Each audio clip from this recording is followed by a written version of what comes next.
স্যারের পড়াগুলো কমপ্লিট করেছিস? না রে, স্যার এমন এমন প্রশ্ন ধরে, সে প্রশ্নগুলো পারি না, পুস্তকে পাওয়া যায় না। আজকে সোজা স্যারকে বলবো যে স্যার, যে প্রশ্নগুলো আপনি ধরবেন আমরা জানি না, তার উত্তর আপনাকে দিতে হবে, তাছাড়া কিছুতেই শোনা যাবে না। হ্যাঁ রে, আমিও ভেবেছি তাই। স্যারকে আজকে একদম চেপে ধরবো, আমাদেরকে উত্তর না দিয়ে আমরা যেতেই দেবো না স্যারকে। স্যার প্রশ্ন ধরে চলে যাবেন আর আমরা উত্তর পারবো না, বাসায় যায় বই পুস্তক ঘেটে তারপর উত্তর পাবো না, এটা হবে না। স্যারকে আজকে বলবই। এই চুপ করো, যে স্যার এসেছেন, চুপ কর। Good morning sir. Good morning, good morning. তা যেসব প্রশ্ন দিয়েছিলাম সব পড়া করেছিস? না স্যার, আপনি যেসব ধরেন ওইসব পুস্তকে পাই না স্যার। আজকে আপনি যে প্রশ্ন ধরবেন সেটার উত্তর আপনাকে জানাতে হবে স্যার।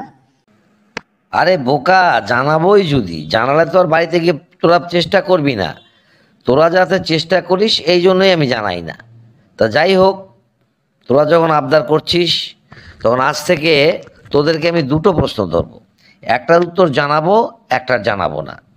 যেটা জানাবো না সেটা বাসায় ঘেটে লেখাপড়া করবি, ঠিক আছে? ঠিক আছে স্যার, আপনি প্রশ্ন ধরুন। তাহলে শোন, আজকে কিন্তু একটু কঠিন প্রশ্ন তোদেরকে ধরবো। উত্তর যেহেতু বলেই দিতে হবে সেহেতু কঠিন প্রশ্নই ধরবো। মনোযোগ দিয়ে শোন। 3 অক্ষরে নাম তার, মেয়েরা গায়ে মাখে, প্রথম অক্ষর বাদ দিলে গাছ বেয়ে ওঠে, মাঝের অক্ষর বাদ দিলে গাছে ফলে থাকে, শেষের অক্ষর বাদ দিলে হাঁটার পথ থাকে। উত্তরটা কি হবে বল দেখি? স্যার, এটা কি শুধু মেয়েরাই গায়ে মাখে? আরে শুধু মেয়েরাই গায়ে মাখে? ছোটবেলায় খুব বেশি মাখে, বেশি বয়সে মাখে না, কিন্তু মাঝারি বয়সেও খুবই মাখে। ওদের এটা মাখতেই হয়। হিন্দু মেয়েরা আরও বেশি মাখে। বল দেখি কি হবে? না স্যার, এত জটিল প্রশ্ন পারবো না স্যার, আপনি দয়া করে উত্তরটা বলে দিন। উত্তরটা খুবই সোজা রে। উত্তরটা হবে আলতা।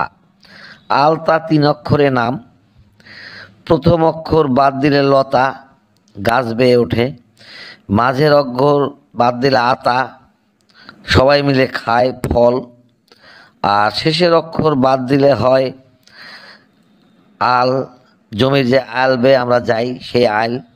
এখন বোঝ উত্তরটা কত সোজা, অথচ তোরা বললি পারবো না। এখন দেখ দ্বিতীয় প্রশ্ন কি ধরবো। উত্তরটা একেবারেই সোজা ছিল স্যার, অথচ আমরা পারলাম না। ঠিক আছে, আপনি দ্বিতীয় প্রশ্নটা ধরুন, এরকম সোজাই ধরবেন স্যার। আচ্ছা, দ্বিতীয় প্রশ্নটা ধরছি। এ প্রশ্নটা আরও সোজা। আচ্ছা বল দেখি, 2 অক্ষরে নাম যার, সব জায়গায় রয়, প্রথম অক্ষর বাদ দিলে খাবার জিনিস হয়, শেষের অক্ষর বাদ দিলে আপনজন হয়।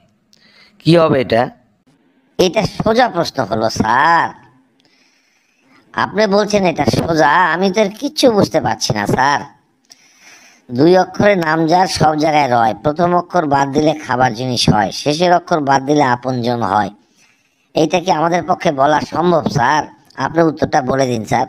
দেখ, তোদের সাথে আমার কথাই আছে। আমি প্রথমটার উত্তর বলবো, দ্বিতীয়টার উত্তর আমি কিছুতেই বলবো না।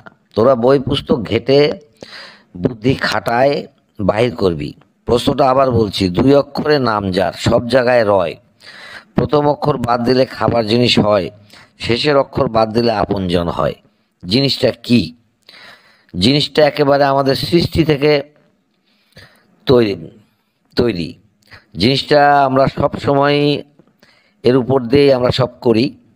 আমি অর্ধেক উত্তর তোদেরকে দিয়ে দিলাম, বাদ বাকি তোরা বাসায় গিয়ে দেখবি। আর কমেন্ট বক্সে যে বন্ধুরা আমার এই অনুষ্ঠানটি দেখছেন তারা পারলে উত্তরটি লিখে পাঠান। ধন্যবাদ।